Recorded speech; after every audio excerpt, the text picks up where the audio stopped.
Genetic disorder में आज समझेंगे सिकल सेल एनीमिया को। जेनेटिक डिसऑर्डर क्या होता है हम पहले से बात कर चुके हैं। जेनेटिक का मतलब एक जीन और डिसऑर्डर यानी कि डैश ऑर्डर। पिछले लेक्चर में हमने एक एग्जांपल लिया था, आपको याद होगा कि 3 लेटर RAM जब ये एक पर्टिकुलर क्रम में होते हैं, सीक्वेंस में होते हैं, तो उसका एक अर्थ निकलता है जैसे कि राम। लेकिन जैसे ही ये डिसऑर्डर होते हैं तो डिसऑर्डर का मतलब एम पहले रख दें फिर RMRA, तो इसका कोई अर्थ नहीं। इसी तरह से ये तो हमने एक एग्जांपल लिया। इसी तरह से अगर एक जीन का एग्जांपल लें, एक्चुअल जीन का, तो मान लेते कोई जीन है GAG, ठीक। और इस जीन का जो सीक्वेंस है वो क्या है कि पहले ग्वानिन आएगा, फिर एडेनिन आएगा, फिर ग्वानिन आएगा। बट अगर ये अपने आप में डिसऑर्डर हो जाए, यानी कि GAG की जगह क्या हो जाए, A की जगह T आ जाए, तो ये डिसऑर्डर हो गया। ये है डिसऑर्डर जीन, ठीक। तो अब इसमें डिफरेंस क्या होगा, देखो ये नॉर्मल जीन है और ये एबनॉर्मल या डिसऑर्डर्ड जीन है, ठीक। तो आपको याद होगा कि हर एक जीन पहले प्रोटीन बनाता है, वो प्रोटीन फिर सिम्टम में उभर के सामने आती है। तो जीन से पहले और प्रोटीन बनाने का जो सीक्वेंस क्या होता है कि किसी भी जीन से पहले क्या बनता है, मैसेंजर RNA बनता है, और मैसेंजर RNA से फिर क्या बनती है, प्रोटीन बनती है। और प्रोटीन अपने आप में क्या होती है, अमीनो एसिड से मिलकर बनी होती है। तो यहाँ पे समझना आपको यह है, अगर आपके बेसिक्स क्लियर हैं तो बेसिकली जो अमीनो एसिड्स मिलकर प्रोटीन बनाते हैं वो तय होता है कि जो अमीनो एसिड्स प्रोटीन बना रहे हैं उनका सीक्वेंस क्या होगा। जैसे फॉर एग्जांपल अब इस चीज़ को हम इसमें समझते हैं जीन की फॉर्म में। जैसे GAG एक पर्टिकुलर मान लो जीन है, ये अगर कोई प्रोटीन बनाएगा तो पहले मैसेंजर RNA बनेगा, और मैसेंजर RNA में भी नाइट्रोजिनस बेस, जो मैं बोल रहा हूँ यहाँ पे ग्वानिन एडेनिन ग्वानिन, ये भी क्या है, नाइट्रोजिनस बेस है। तो ये इन्फॉर्मेशन भी RNA में किस फॉर्म में जाती है, नाइट्रोजिनस बेस की फॉर्म में। तो mRNA यानी कि मैसेंजर RNA में ये इन्फॉर्मेशन किस फॉर्म में कोड रहेगी, GAG की फॉर्म में कोड रहेगी, ठीक है। इतनी बात समझ में आ गई। तो ये है मैसेंजर RNA के कोड में, यहाँ पे इस तरह से लग देता हूँ GAG, क्लियर। अब बनेगी इससे प्रोटीन। मैसेंजर RNA क्या बनाएगा, प्रोटीन बनाएगा। लेकिन हमने क्या समझा था कि प्रोटीन अपने आप में किससे मिलकर बनी होती है, अमीनो एसिड से। यानी कि GAG के आधार पे क्या बनेंगे, यहाँ पे अमीनो एसिड्स आपस में एक सीक्वेंस में जुड़ेंगे। जैसे अगर ये कोड होता है तो जो एक फंक्शनल मतलब हेल्दी प्रोटीन बनती है उसका जो कोड होता है, मैं यहाँ पे लिख रहा हूँ, वेल हिज, ये थोड़ा एक निमोनिक्स है जो याद रखने के लिए मैंने बनाई है, वेल हिज ल्यू थ्रो प्रो। मैं बताऊंगा अभी थ्रो प्रो का मतलब क्या है। यहाँ पे थ्रो प्रो ग्लू ग्लू, ये मैंने अपनी तरफ से निमोनिक्स बना रखा है याद करने के लिए। ये बेसिकली क्या है, अमीनो एसिड्स के नाम है, आपको पता होगा, वेलाइन, हिस्टाइन, ठीक है, ल्यूसीन, थ्रोम्बिन, ये सारे इस तरह से क्या है, सारे के सारे अमीनो एसिड्स हैं। तो यहाँ पे नंबर अगर हम दें तो 1 2 3 4 5 6 7, तो ध्यान से समझो, ठीक है। यानी कि जो 6 नंबर पे प्रोटीन है, अमीनो एसिड्स है ग्लूटामाइन, इसका जो कोड है वो है GAG। समझना ध्यान से इस चीज़ को, ये पूरी जो चेन मैंने बनाई है, इस चेन में आपको जो समझना भी ये समझना है कि GAG अगर है तो 6 नंबर पे जो अमीनो एसिड्स आएगा वो कौन सा आएगा, ग्लूटामाइन। लेकिन वही अगर ये चीज़ क्या हो जाए, डिसऑर्डर हो जाए, यानी कि GAG हो जाए, सॉरी GTG हो जाए, यानी कि एडेनिन की जगह के थाइमीन आ जाए, फिर पहले मैसेंजर बनेगा। तो मैसेंजर RNA में जो इन्फॉर्मेशन जाएगी किस कोड में, DNA में एक किसके साथ जुड़ता है, थाइमीन के साथ। RNA में थाइमीन होता नहीं है, RNA में थाइमीन की जगह क्या होता है, यूरेसिल होता है, किसमें, RNA में। और ये किस में होता है, DNA में, ठीक। तो एक किसके साथ जुड़ेगा, यूरेसिल के साथ। आ रही बात समझ में, ये समझने वाली बात चीज़ है, ठीक है। तो देखो यहाँ पे A था तो मैसेंजर RNA में भी एडेनिन होता है, इसलिए इन्फॉर्मेशन GAG की फॉर्म में कोड हो गई। बट यहाँ पे T है और मैसेंजर आरएनए में थाइमीन होता नहीं है, उसकी जगह क्या होता है, यूरेसिल होता है। तो अब ये इन्फॉर्मेशन किसकी फॉर्म में यहाँ पे डिकोड होगी मैसेंजर आरएनए में, GUG में। तो बेसिकली यहाँ सिर्फ थाइमीन यानी कि T आने से पूरा सीक्वेंस चेंज हो गया। अब इस सीक्वेंस के चेंज होने से इस 6 पोजीशन पे ग्लूटामाइन नहीं रहेगा। इस 6 पोजीशन पे क्या आ जाएगा, यहाँ आ जाएगा वेलाइन। बात आ गई समझ में। बाकी सीक्वेंस सेम रहेगा। 1 नंबर पे वेलाइन रहेगा, फिर वेल इज ली पूरा लिख सकते हो आप इस तरह से, वेल इज ली थ्रो प्रो। अब ग्लूटामाइन की जगह क्या आ गया, वेलाइन ग्लू। ठीक, तो ये है डिसऑर्डर्ड जीन जो मैंने रेड कलर से लिखा है। तो इसमें सिर्फ एक ही अंतर है कि 6 पोजीशन पे ग्लूटामाइन की जगह क्या आ गया, वेलाइन। किसकी वजह से, सिर्फ डीएनए में एडेनिन की जगह क्या आ गया, थाइमीन आ गया है। बस इसकी वजह से क्या हो गया, आरएनए का जो इंफॉर्मेशन है वो भी चेंज होगी। तो अब ये है डिसऑर्डर्ड जीन शक्तिवान हो गया यहाँ पे, है शक्तिवान। तो हमें समझना क्या है, हम क्या समझ रहे हैं जेनेटिक डिसऑर्डर में सिकल सेल एनीमिया को। ठीक है, तो हमने समझा क्या कि किस तरह से जीन डिसऑर्डर होता है और इसका रिजल्ट क्या आता है। सिकल सेल एनीमिया क्या है, अब इसको समझो। देखो इसमें 3 शब्द हैं, सिकल सेल और एनीमिया। तो सिकल का मतलब होता है कोई भी चीज़ जब हंसिया या इलोंगेटेड दराती नुमा हो जाती है तो उसको बोलते हैं सिकल।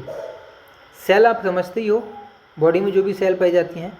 ठीक है, तो जब कोई भी सेल सिकल शेप्ड हो जाए तो वो क्या रहती है, वो अनहेल्दी हो जाती है। उसी कंडीशन को बोलते हैं हम एनीमिया। अनहेल्दी कहो या डिसफंक्शनल कह सकते हो आप। ठीक, तो एनीमिया का मतलब ही क्या होता है कि जब हमारी बॉडी में अनहेल्दी आरबीसीज या डिसफंक्शनल आरबीसीज की संख्या बढ़ जाए तो उसको बोलते हैं एनीमिया। इसको कई कॉमन लैंग्वेज में हम खून की कमी भी कह सकते हैं। ठीक है, तो sickle cell anaemia blood related disorder है, समझ लो। ब्लड में जो आरबीसीज होती हैं वो अनहेल्दी हो जाती हैं, डिसफंक्शनल हो जाती हैं। कब, जब एक पर्टिकुलर जीन जिसकी नॉर्मल अवस्था GAG है, इसमें एडेनिन की जगह जब थाइमीन आ जाए तो फिर 6 नंबर पे ग्लूटामाइन की जगह वेलाइन बैठ जाता है। और वेलाइन के बैठने से क्या होता है, जो अफेक्टेड पर्सन होगा, अफेक्टेड पर्सन, ठीक है, उसमें क्या होगा, जैसे ही वो लो ऑक्सीजन की कंडीशन में जाएगा तो इस कंडीशन में क्या होगा, जो आरबीसीज होंगी वो अंडर टेंशन आ जाएंगी।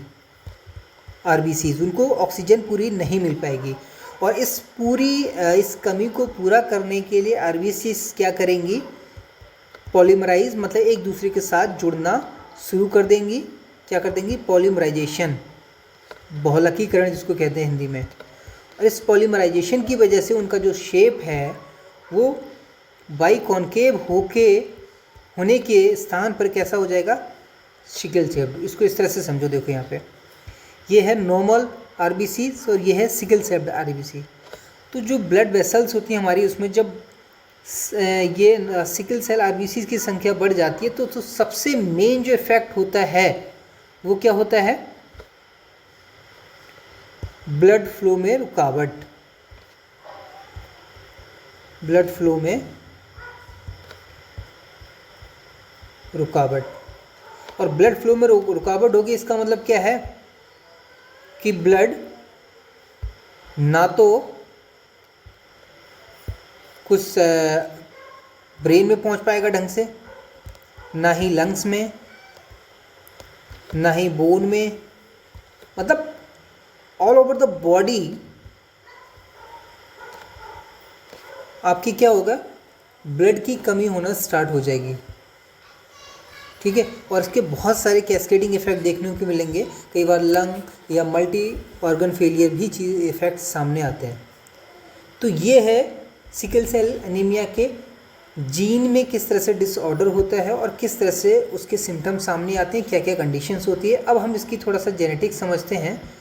जेनेटिक्स में हमें क्या समझना है, पहली तो चीज़, पहला पॉइंट जो हमें याद रखना है, ये ऑटोसोमल लिंक्ड है, ऑटोसोमल लिंक्ड डिसीज़ है, या लिंक्ड डिसऑर्डर क्या हो तो ज़्यादा बेहतर है। इसका मतलब आप समझ गए कि ह्यूमन के केस में आपको पता होगा ह्यूमन में कितने होते हैं, 23 पेयर ऑफ क्रोमोसोम्स होते हैं, ठीक। और 23 पेयर में क्या होता है, 22 क्या होते हैं, ऑटोसोम्स कहलाते हैं, ऑटोसोम्स, ठीक है। और 23वीं जोड़ी जो गुणसूत्र होता है उसको हम क्या बोलते हैं, सेक्स क्रोमोसोम। अब यहाँ पे बहुत ध्यान देने वाली बात क्या है, वो ये कि अगर ये 23rd यानी सेक्स क्रोमोसोम लिंक्ड होती तो इसमें जो मेल होता है, क्योंकि इसमें आपको याद होगा कि फीमेल के केस में दोनों XX होते हैं 23वीं जोड़ी गुणसूत्र, और मेल के केस में XY होता है, यानी कि सिर्फ एक ही X है।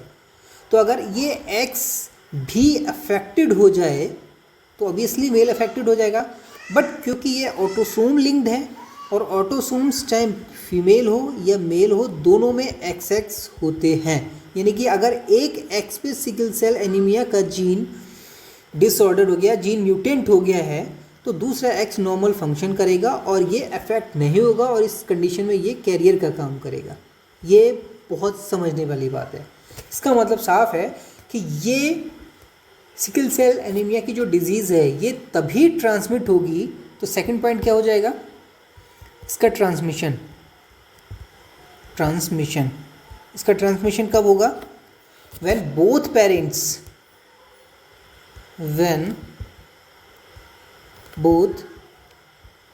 Parents act as a carrier, दोनों जब वाहक का काम करें, यानी कि फीमेल XX एक का जीन म्यूटेट हो गया है तो XX हो जाएगा, S मतलब सिकल सेल, और मेल में भी XX एक पे S, ठीक है। इस तरह से तो जब इनके गैमीट बनेंगे तो एक नॉर्मल गैमीट बनेगा और एक म्यूटेंट वाला गैमीट बनेगा, ठीक इसी तरह से मेल में भी ये होगा, एक नॉर्मल और एक म्यूटेंट।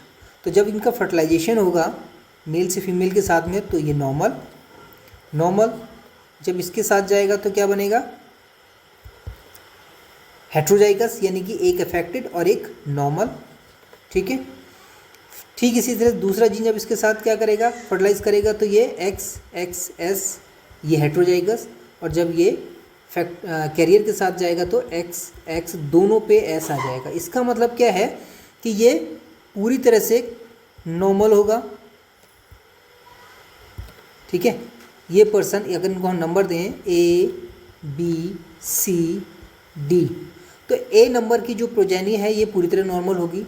B और C क्योंकि एक अफेक्टेड है, एक म्यूटेंट हो गया है, जीन एक बदल गया है, डिसऑर्डर हो गया है, तो ये दोनों के दोनों क्या होंगे, हेटेरोजाइगस हैं, क्योंकि मतलब दोनों अलग अलग हैं, इसको है कम से कम आप कहते हो हेटेरोजाइगस। और ये काम करेगा कैरियर का, अफेक्टेड नहीं होंगे बट किसका काम करेंगे, कैरियर का, बाहर का, यानी कि वाहक, सॉरी नॉट बाहर, अगले पीढ़ी में ट्रांसफ़र का काम करेंगे। बट डी वाला जो संतान है ये पूरी तरह से क्या होगी, अफेक्टेड होगी। बात आ गई समझ में। तो ये है sickle cell anaemia genetic disorder, इसकी जेनेटिक्स, इफेक्ट्स और पूरी इंफॉर्मेशन, ठीक है।